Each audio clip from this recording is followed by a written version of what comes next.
bahwa dalam tesis ilmiah saya untuk S2 di University Malaya yang berjudul Pengaruh Pancasila terhadap penerapan syariat Islam di Indonesia.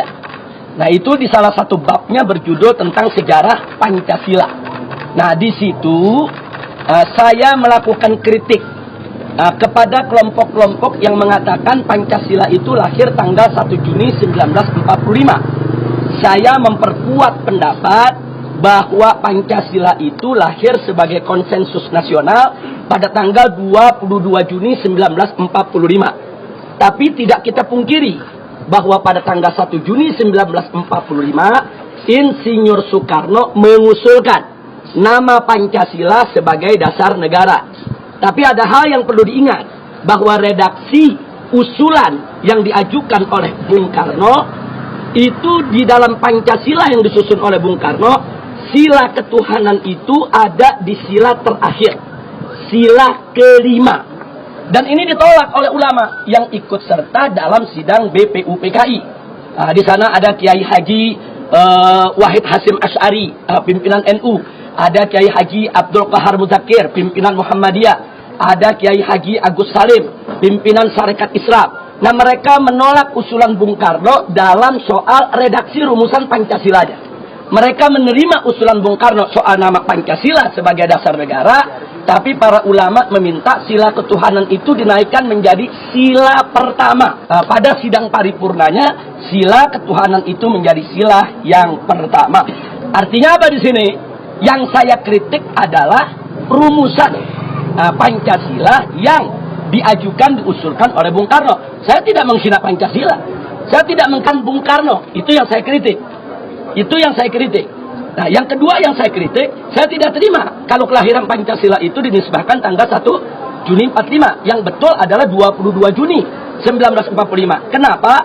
Karena pada tanggal 1 Juni masih berupa usulan, belum disepakati oleh para pendiri bangsa. Nah, ceramah saya tersebut diedit, dipotong, saudara, kemudian dilaporkan oleh Sukmawati sebagai penistaan, pencemaran nama baik Bung Karno dan penistaan kepada Pancasila. Ini nggak betul.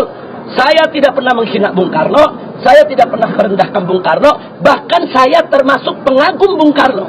Tapi seorang pengagum bukan berarti nggak boleh mengkritik orang yang dikaguminya. Habib, ada beberapa hal yang perlu kita luruskan ya. Yang pertama, Habib Rizik ini menyatakan bahwa kelahiran Pancasila itu bukan pada tanggal 1 Juni 1945, melainkan pada tanggal 22 Juni 1945 ketika Piagam Jakarta dirumuskan oleh Panitia 9. Nah, ini yang pertama. Lalu yang kedua, beliau juga menyatakan bahwa rumusan Pancasila yang diusulkan oleh Insinyur Soekarno pada tanggal 1 Juni itu ditolak oleh para ulama yang menjadi bagian dari Panitia 9.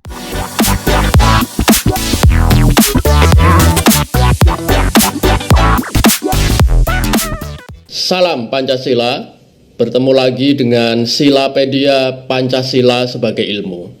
Pernyataan lama dari Habib Rizik Syihab terkait dengan rumusan Pancasila yang pertama kali diusulkan oleh Insinyur Soekarno pada tanggal 1 Juni 1945.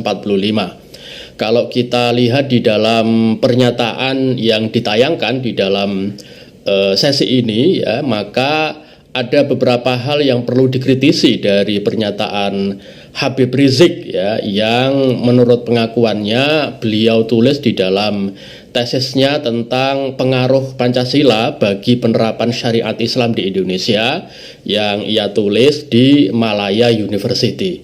Habib, ada beberapa hal yang perlu kita luruskan ya. Yang pertama, Habib Rizik ini menyatakan bahwa kelahiran Pancasila itu bukan pada tanggal 1 Juni 1945, melainkan pada tanggal 22 Juni 1945 ketika Piagam Jakarta dirumuskan oleh Panitia 9. Nah, ini yang pertama.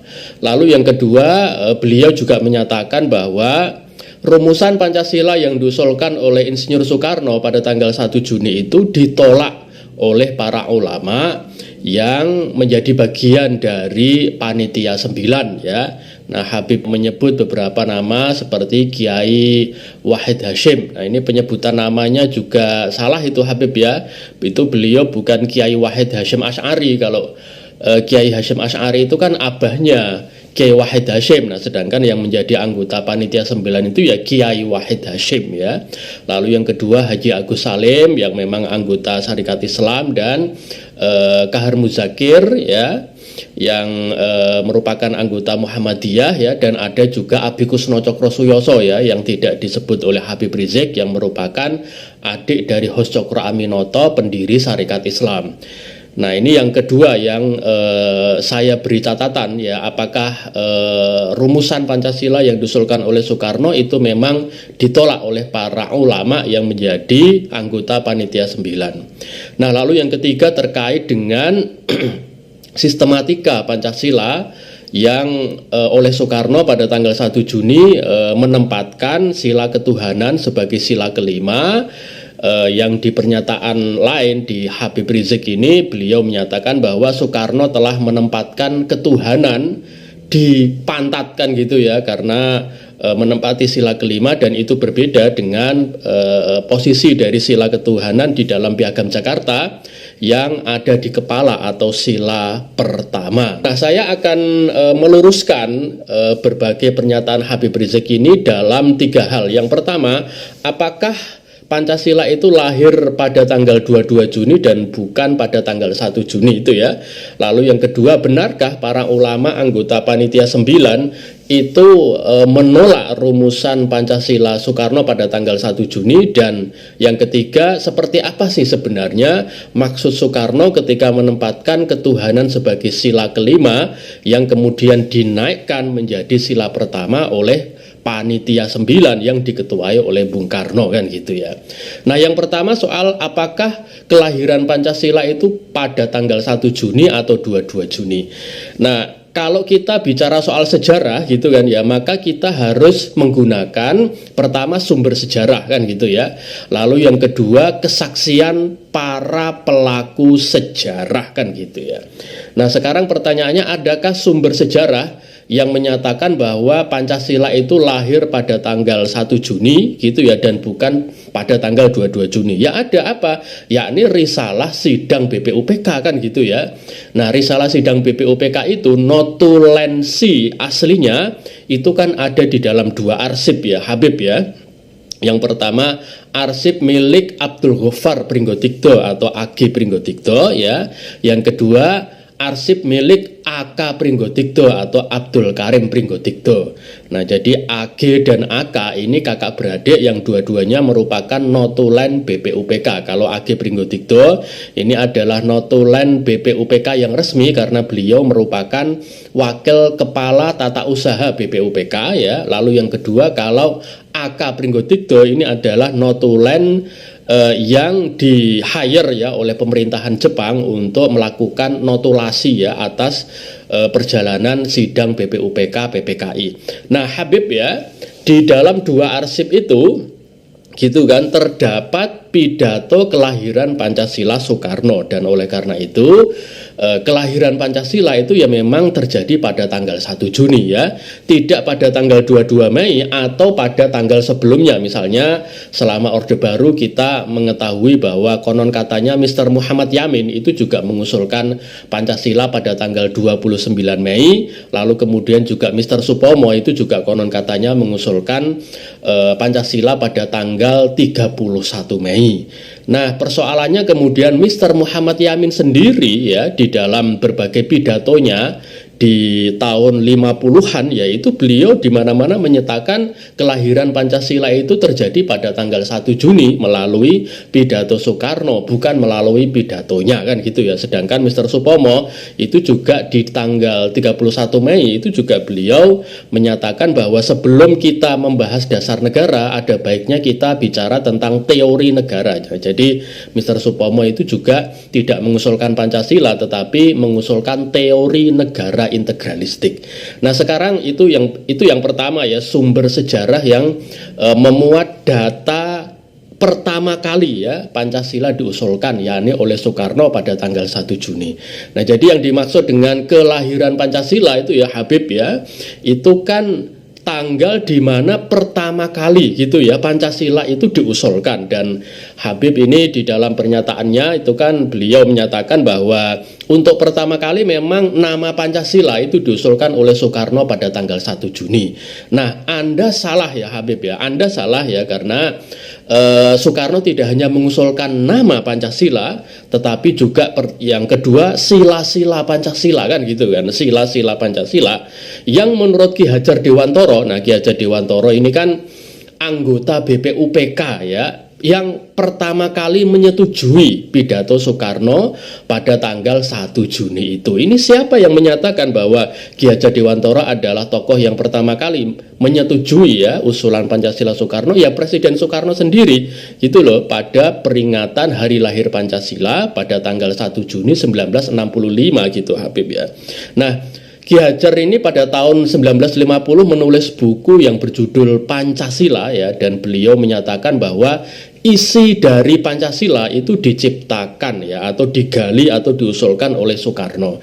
Nah, isi Pancasila ini tidak berubah gitu loh antara 1 Juni sampai 18 Agustus. Apa yang dimaksud dengan isi Pancasila? Yang pertama adalah tema dari sila-sila Pancasila yang untuk pertama kali diusulkan oleh Soekarno, lalu kemudian tidak berubah sampai pada tanggal 18 Agustus 1945. Nah, tema dari 5 sila Pancasila itu kan kebangsaan, berkemanusiaan, demokrasi, kesejahteraan sosial atau keadilan sosial, dan ketuhanan yang Maha Esa.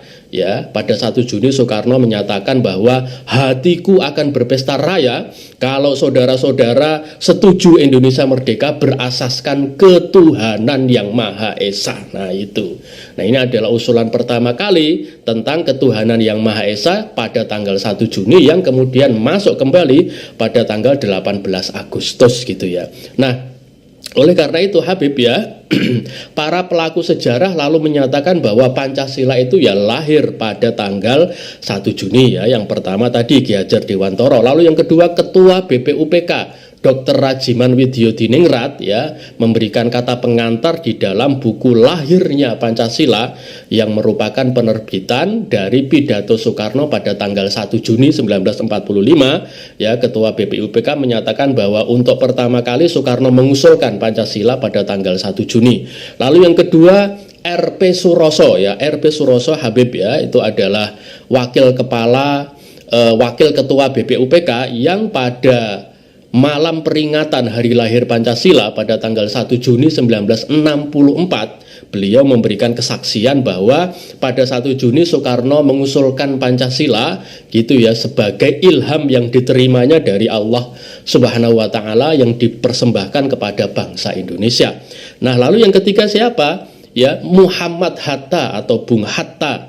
Nah, Bung Hatta di dalam berbagai kesaksiannya, di dalam berbagai karyanya, misalnya di dalam buku Pengertian Pancasila, lalu kemudian di dalam buku Uraian Pancasila yang di dalamnya juga para perumus Piagam Jakarta seperti A.A. Maramis dan Ahmad Subarjo itu juga memberikan kesaksian bahwa Pancasila lahir pada tanggal 1 Juni melalui pidato Soekarno. Bahkan termasuk Mr. Muhammad Yamin kayak gitu loh. Jadi Mr. Yamin ini yang selama Orde Baru dinyatakan sebagai tokoh yang juga mengusulkan Pancasila, itu dalam peringatan hari lahir Pancasila gitu ya, yang diadakan pada tanggal 5 Juni 1958 ya, beliau menyampaikan pidato dan menyatakan bahwa pada tanggal 5 Juni ini kita memperingati pidato Bung Karno pada tanggal 1 Juni 1945 yang merupakan pidato pertama ajaran falsafah Pancasila yang kemudian menjadi dasar negara kita. Dan pernyataan ini disampaikan di mana-mana oleh Mr. Yamin di dalam misalnya buku Naskah Persiapan Undang-Undang Dasar jilid 2 ya, bukan jilid pertama. Nah, ini Habib ya, makanya kemudian gitu ya, pada tanggal 1 Juni 1964 gitu ya, Menteri Agama Kiai Haji Saifuddin Zuhri melalui Menteri Koordinator Kesejahteraan Sosial atas persetujuan Presiden Soekarno menetapkan 1 Juni sebagai hari lahir Pancasila dan hari libur nasional. Nah, inilah yang kemudian gitu ya membuat peringatan Hari Lahir Pancasila 1 Juni itu diperingati sejak tahun 1964 sampai 1969. Jadi sampai 3 tahun pemerintahan 3 tahun pemerintahan awal ya dari pemerintah Orde Baru gitu ya.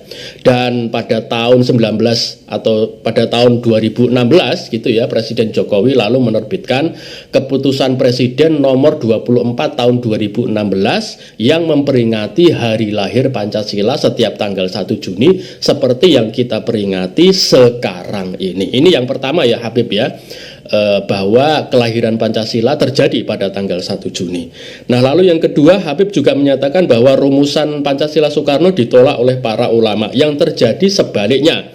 Jadi rumusan Soekarno ini pertama kali ya diterima oleh sidang BPUPK secara aklamasi. Nah, saya akan menyampaikan kesaksian dari Bung Hatta ya terkait ini gitu loh. Jadi kalau kita bicara sejarah Pancasila itu ya harus melalui atau berdasarkan kesaksian pelaku sejarah gitu loh. Jangan hanya sewenang-wenang, sebebas-bebas sesuka-suka kita menafsirkan fakta sejarah itu. Nah, berdasarkan kesaksian dari Bung Hatta gitu ya, maka pertama gitu, usulan Soekarno pada tanggal 1 Juni tentang Pancasila itu diterima secara aklamasi ya Habib ya oleh sidang BPUPK. Nah, Mr. A.G. Pringgotikdo sebagai wakil kepala TU BPUPK juga menyatakan ini bahwa usulan Pancasila Soekarno diterima secara aklamasi oleh sidang BPUPK. Lalu yang kedua, kata Bung Hatta, nah setelah Soekarno berpidato itu maka BPUPK membentuk panitia kecil. Panitia kecil untuk apa? Merumuskan kembali Pancasila yang diusulkan oleh Soekarno menjadi dasar negara. Nah, jadi Pancasila sudah ditetapkan oleh BPUPK sebagai nama bagi dasar negara. Lalu yang kedua, ya gagasan Soekarno pada tanggal 1 Juni itu ditetapkan sebagai bahan utama perumusan dasar negara oleh panitia kecil. Nah, gitu.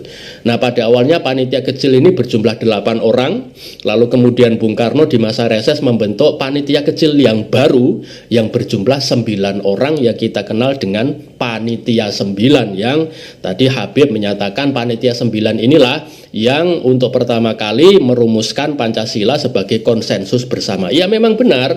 Untuk pertama kali Pancasila menjadi konsensus itu terjadi pada tanggal 22 Juni, tetapi gitu kan Pancasila yang resmi itu bukan pada tanggal 22 Juni melainkan pada tanggal 18 Agustus Habib gitu loh. Jadi konsensus nasional itu tidak terjadi pada tanggal 22 Juni karena itu kan masih draft kan gitu kan. Piagam Jakarta itu kan masih draft. Nah, baru kemudian menjadi konsensus nasional yang final itu pada tanggal 18 Agustus dalam sidang PPKI yang diketuai oleh Soekarno gitu loh. Maka kita juga perlu melihat gitu loh Habib loh ya, peran Soekarno di dalam semua sidang-sidang dan rapat perumusan dasar negara itu ya. Di dalam panitia 9 Soekarno merupakan ketua kan gitu ya. Di dalam sidang kedua Soekarno juga sebagai ketua panitia 9 melaporkan Piagam Jakarta. Nah, di dalam sidang PPKI yang mengesahkan Pancasila itu juga Soekarno loh ya, yang mengesahkan Pancasila sebagai bagian dari pembukaan Undang-Undang Dasar. Ini kita tidak berusaha untuk mengunggulkan Soekarno, tapi kita menyampaikan fakta sejarah gitu loh. Kalau memang beliau ketua dan berperan penting ya kita sampaikan kan gitu ya. Nah, itu yang kedua. Jadi Pancasila yang diusulkan Soekarno lalu menjadi bahan utama perumusan dasar negara oleh panitia 9. Pertanyaannya kemudian, apakah para ulama anggota panitia 9 menolak rumusan Pancasila Soekarno? Tidak, beliau menerima rumusan Pancasila itu dalam arti pertama menerima tema dari 5 sila Pancasila itu. Jadi kebangsaan, peri kemanusiaan, kesejahteraan sosial, ya demokrasi dan ketuhanan itu diterima semua oleh anggota panitia 9, baik kelompok kebangsaan maupun kelompok Islam gitu loh gitu ya. Nah, lalu yang kedua ya, adapun kalau kemudian panitia 9 itu melakukan revisi atas sistematika dari sila-sila itu, yaitu tidak dalam arti menolak rumusan itu tetapi merevisi kan gitu kan.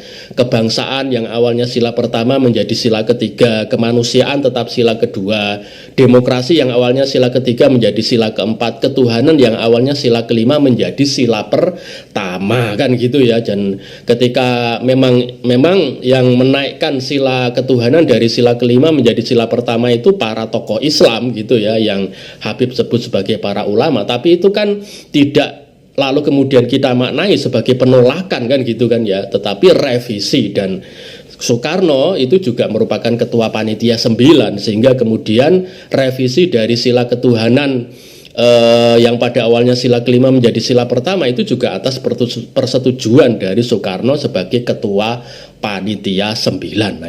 Nah lalu yang ketiga menurut Bung Hatta yang dilakukan oleh panitia 9 itu adalah meredaksikan ya gagasan Pancasila Soekarno menjadi kalimat-kalimat pendek dalam rangka penulisan pembukaan Undang-Undang Dasar gitu loh. Maka gagasan Soekarno tentang kebangsaan itu diredaksikan menjadi Persatuan Indonesia gitu loh. Gagasan Soekarno tentang tata dunia yang berperi kemanusiaan itu diredaksikan oleh panitia 9 menjadi kemanusiaan yang adil dan beradab. Gagasan Soekarno tentang demokrasi, mufakat, perwakilan melalui permusyawaratan diredaksikan oleh panitia 9 menjadi kerakyatan yang dipimpin oleh hikmat kebijaksanaan dalam permusyawaratan perwakilan. Gagasan Soekarno tentang keadilan atau kesejahteraan sosial itu diredaksikan menjadi keadilan sosial bagi seluruh rakyat Indonesia. Jadi bukannya rumusan Pancasila Soekarno itu berbeda dengan rumusan Pancasila yang ada di dalam Piagam Jakarta, bukan gitu loh ya. Yang terjadi itu panitia 9 kata Bung Hatta meredaksikan gagasan-gagasan besar Soekarno tentang 5 sila itu menjadi kalimat pendek gitu loh gitu ya. Ini perlu dipahami gitu loh ya, bukan redaksi atau rumusan yang berbeda, tetapi panitia 9 meredaksikan gagasan-gagasan filosofis tentang filsafat dasar negara nasional Soekarno itu menjadi gitu kan kalimat-kalimat pendek. Kenapa? Karena memang ketetapan BPUPK itu memasukkan Pancasila ke dalam pembukaan Undang-Undang Dasar. Nah, jadi kan tidak mungkin kita memasukkan semua notulen pidato Soekarno yang berjumlah 30 halaman ke dalam pembukaan Undang-Undang Dasar kan. Makanya panitia 9 yang diketuai Soekarno itu ya mewakili gitu loh, atau meredaksikan gitu ya gagasan besar itu di dalam kalimat-kalimat pendek gitu ya, yang kita kenal dengan 5 kalimat yang ada di dalam alinea keempat pembukaan Undang-Undang Dasar.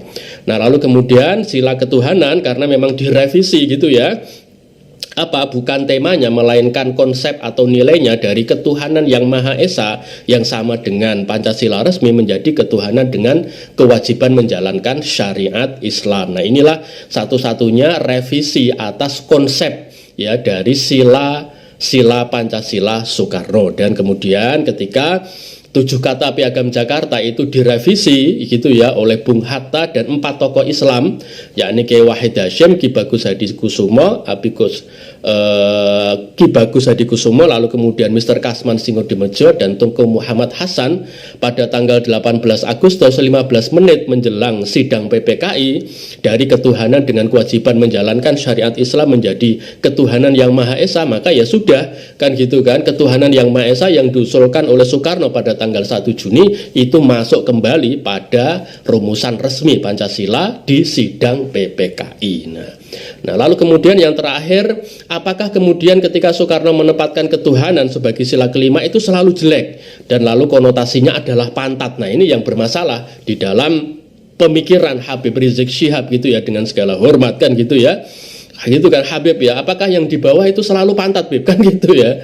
Gitu kan ya kan, dasar itu kan bawah, akar juga bawah, pondasi itu bawah. Maka kemudian gitu ya, kata Bung Hatta gitu ya, Soekarno pada tanggal 1 Juni itu menempatkan ketuhanan itu sebagai dimensi etis keagamaan yang melandasi dimensi politik dari sila-sila politik yang ada di dalam Pancasila. Maka kemudian gitu kan, dalam Pancasila itu kata Bung Hatta terdapat dua dimensi.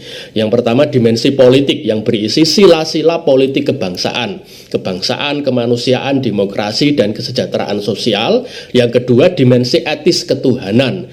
Nah, dimensi etis ketuhanan ini melandasi gitu loh Habib, gitu loh ya, dimensi politik yang ada di atasnya, sehingga kemudian dalam kerangka Pancasila 1 Juni maka sila-sila atau prinsip kebangsaan kita itu didasarkan pada ketuhanan, gitu loh Habib. Tetapi kemudian ketika dinaikkan menjadi sila pertama, yaitu lebih sempurna kan, gitu kan, karena ketuhanan lalu menjadi nilai yang menaungi dan menjadi sumber bagi sila-sila lainnya. Tetapi tidak ada maksud Soekarno untuk menempatkan ketuhanan itu pada posisi yang bawah, tetapi menjadikan ketuhanan itu sebagai dasar, gitu loh ya, bagi prinsip-prinsip politik di atasnya. Terima kasih, semoga bermanfaat. Salam Pancasila.